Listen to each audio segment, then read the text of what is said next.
Was that Skylar or was that Lemon? No, it was Skylar. It was Skylar on the Iritha, I remember, because there was one moment where he walked past an opponent with 1 HP.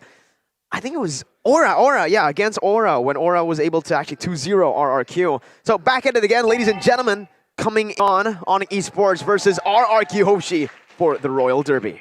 I was saying earlier, RRQ Hoshi has very good picks, very good comfort heroes on their side, but 3 of those heroes are late game heroes, and Onic Esports, they are going for that double roam strategy. So they are going to be very proactive in ensuring that RRQ Hoshi gets shut down. And against a Kadita, against a Grok, I wonder how well can Vin actually pressure. Well, right now, it doesn't seem like Vin is able to pressure as much as Keyboy. Flicker already burnt up by Vin, and Keyboy did not use that Petrify, so he won in that trade. And remember, Drian in the mid side is going to be able to clear rather fast. I mean, Clay really needs his items. Whoa, what? It's all going to depend on that. But wow, Talon's prediction here by Axe, all for the yellow Porcupine. Wow, that is surprising. But as I mentioned, by all means, RRQ Hoshi, they can absolutely pull it off. They just have to make sure that the early game is very perfect from Vin and Albert because they are the only ones that the team can rely on for now. In the mid game to late game, they're going to have a lot of potential. The question is, will Onic let the game go that far? That's the problem. RRQ Hoshi, they just need to be a little bit more patient when it comes down to it because Clay's not going to stop scaling, and with the choice of emblem that he's also opted for, he's going to scale a bit more fast, but here we go in the mid side. 2 knockups just like that, securing first blood, presented to you by the Samsung Galaxy A series. Kill Pressure is the name of the game for Onic Esports. Paquito, Brock, Julian, Claude, and even Kadita. It's just full kill pressure. RRQ, they need to take these prolonged fights, but like you mentioned, Arashi, that burst comes in handy very much in the early stage. Now Alberto jumping in. Whoa! Boom. Way too aggressive. Walled off by Drian. He used the dash to come close, and it's not looking good for RRQ. Kyrie picking up the first turtle of the game. They might have to... Wow. Yeah, Albert gets bursted down here. It was incredible to see. And even in the top side, while all that was happening, we see Skylar having a really hard time going against CW now that he has already obtained that Blazing Duet. So when it comes down to it, so far CW has not yet been able to be shut down. So they're winning all their lanes on an esports with a 1,000 gold lead. Kyrie didn't go for the Demon Slayer either, so Albert has an advantage in securing the actual objective, but as far as getting control over it, Onic Esports have an overwhelming advantage. RRQ might not make the mistakes that will cost them the game, but Onic Esports are going to try their hardest to force them into those hard situations, into those tough decisions, and maybe RRQ will be forced to just trade, man, because Albert's getting bursted down. Kill pressure once again coming through. That burst is just dealing so much onto Albert. It's a good draft by Onic Esports right now for that early game control, but they need to stay on it right now, all right? If they let go just a little bit and RRQ are able to equalize that gold lead, Onic Esports might be in some trouble because then RRQ can actually stall the game. You're right, RRQ Hoshi, they just need to play the opposite side of the map, I feel. Whenever they see a neutral objective happen, they should know that Onic Esports are going to be on that as soon as possible. They want to take the early game, and that's where they're going. So RRQ Hoshi, when those things happen, they can go for the trades. They can go in for the top side, perhaps pressure CW, now that he's been quite free to farm there in the top side. The issue later on will be that in Onic Esports, Keyboy on the Kadita, that is a very scary situation for RRQ Hoshi, considering they have 2 late-game squishy backline members, and Skylar gets jumped on. Oh, but Keyboy's there to help him out. Heavy spin, though, by Albert, pinning Kyrie down, and CW jumps into the backside, dealing a lot of damage, and Drian comes in with a wild charge, 4-0 out of nowhere! What the heck was that? Super aggressive by Onic Esports, kind of unexpected with the way that Drian and Keyboy are playing. I thought that this would be more balanced, but no. Onic Esports, they're going full aggressive, picking off Skylar already 0-1-0 with a 3,000 gold lead.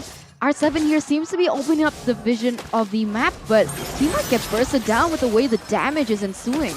Onic Esports, this is exactly how they need to be playing the game. They have the sense of urgency. They know in the late game, Cecilian and Iritel, with the coverage coming in from the Franco, Esmeralda, and from the Akai as well, that is way too much for them to deal with. So they take advantage of the early game, and now they are forcing RRQ Hoshi into fights. They are going for dives. They are doing whatever they can to ensure that RRQ Hoshi stays down.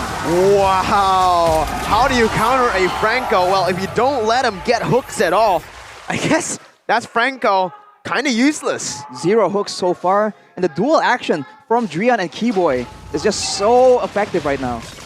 Just like Axe. I guess they're using Axe. That is the Axe effect that you guys can also obtain for yourselves as Onic Esports pushing up the tempo once again, taking a structure there in the top side. As with this gold lead, Arashi, what have they been able to get? Boots with a Bloodlust Axe against such weak opponents, weak heroes in the early game, that is very, very dangerous. He can out-sustain and survive from a lot of sticky situations. Keyboy, already with the penetration from the boots, as well as a Clock of Destiny, he is attempting to scale into a very scary carry in the late game, and he goes in again. Oh, nice Breath of the Ocean, and instantly the collapse comes in, even under the turret, as Albert is going to be taken down as well. CW going to be chain CC'd, but still able to find the kills. Kyrie goes mad into that back line, almost finding Skylar. R7 finally rotating to the mid lane as Boots is going to be able to punch him back. Onic Esports, this aggression is absolutely breathtaking, but in the midst of it all, R7 in a 2v1 might still be able to win this away. Goes in onto Boots, still chasing him down. I don't think Boots will be slain here. He has the cooldowns back up for his abilities. Both teams just disengage. Although that team fight was able to favor Onic Esports more with 3-2 traded back, RRQ Hoshi, they've started to learn about the team fight situation. They used Vin to try and inhibit CW from going too crazy with the Blazing Duet, and in the end, he was taken down. So they're starting to adapt now, and that's going to start being an issue if Onic Esports don't close this off as soon as possible. They're able to take this turtle here by the Samsung Galaxy A series, but up until now, RRQ Hoshi, they're playing the safe game, the waiting game. They need to be playing that safe game indeed. It's not ideal for Vin to be playing defensively, but at this point, he is forced to do so. At any moment, Keyboy can just come back in with the engage yet again, and with the follow-up, it's just way too much for them to deal with for now. Once they can get scaling, once they get some power spikes, they can attempt to orchestrate a comeback. We have seen this before, but now R7 is the main target. Has a sprint, is able to dodge away. Oh, fancy feed, but you cannot escape from the basic attacks. Boots comes in with a jab, finishing him off. And Onic Esports, it's a complete shutout for now. 6,000 gold lead, not letting Sicilian, even Irithel farm in the early stage. Kyrie picks up a very early winner, Truncheon, so pay attention to Kyrie in these team fights because he might be going for those deep engages. That is what Julian can do, especially if he is building tank usually. But of course, with the Truncheon, Kyrie, knowing that there will be too much damage for RRQ to stay in place, he can attempt to go for a massive bait essentially by going in with a squishy build. Maybe RRQ Hoshi will be baited to try and trade back that kill and get punished instead. But Keyboy, yet again, same story.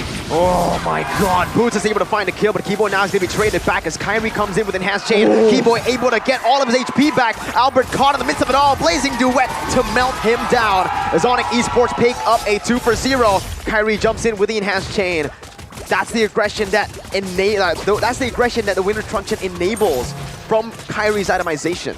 Man, that was so unfortunate for RRQ Hoshi. At least they could have gotten a trade, but instead they were baited out and Albert was the one to go down. And in response to that, Onic Esports quick to take all the jungles away from RRQ Hoshi, even taking away that orange buff as well. Man, the pick-off potential from the Kadira, just being able to engage whenever you want so rapidly and then get out with that regeneration. That is so annoying, man. Imagine being RRQ Hoshi, pouring all your damage into Keyboy, and then he gets out because of that passive. This is why when it comes down to pick-off battles between two teams, the Kadita is such an effective weapon. Take a look at Keyboy, Arashi. Right as you talk about pickoff, it's all set up by this man right here. He is literally everywhere on the map. Wherever RRQ looks, wherever RRQ thinks is safe, he's there. 0, 0, and 12 out of 13 kills. He has 12 kill participation. Already an Athena shield in the side of Vin. He is making sure that he cannot get bursted down. But with the assistance of Kyrie, I think that still is enough damage to burst through the Franco. Right now, they just need to catch up and, I don't know, survive, because later on, they will have a chance to come back. But, it's looking very difficult right now. 10,000, 11,000 gold lead here, Rashi and Mirko, and that Lord is going to be marching there in that box. It does seem like Clay is starting to reach its power spike, but I don't know if it's going to be enough or fast enough. They already baited out the dash from Albert's kit, and now Onic Esports will have free reign to do a lot in that mid lane. Top side pushing in still. Lord going to be taken down, but with that first Lord, it's incredible value. Ooh. Franco, Finn, almost getting that crucial hook. One hook can change the course of the game here. Conceal was used, and again, they aren't really able to find anything right after that. Onic Esports are just looking for that bottom side, and Hashade finding CW, who's going to get picked off. Again, Onic Esports looking for the base, getting the second base turret. Absolute demolition from the side of Onic, as Enhanced Chain once again connects onto Albert, but Onic stay disciplined, they back off. They are stuck just waiting for a miracle hook from Vin, man. As you mentioned, this is the value that Franco brings in the late game. One hook can change the course of the game completely. But at this point, Onic Esports, they're so neat with it. They're making sure that nobody is in the front line. Nobody important that needs to be picked off by RRQ Hoshi is in the front lines. So it's just so difficult, and Vin isn't having any opportunities. Oh my god, they actually go on to Vin. CW able to outplay Vin. 1-for-0 already, losing to Franco here as the mini waves will keep on pushing through. Kyrie jumping on the R7 with Enhanced Chain as well. They completely just burst him down, taking the final base turret. Imagine this. Enhanced Chain once again. Albert jumps in with a heavy spin, coming on to Kyrie, pinning him down, but a Winter Truncheon will not be popped. There you go, he comes in as Boots is able to zone the other members away. Kyrie finds the immortality. They are able to clear out the waves. My goodness! Complete destruction. Absolute domination in game one. That was so clean. Such clean gameplay from Onic Esports. They barely made any mistakes. Super textbook. And this is what I meant.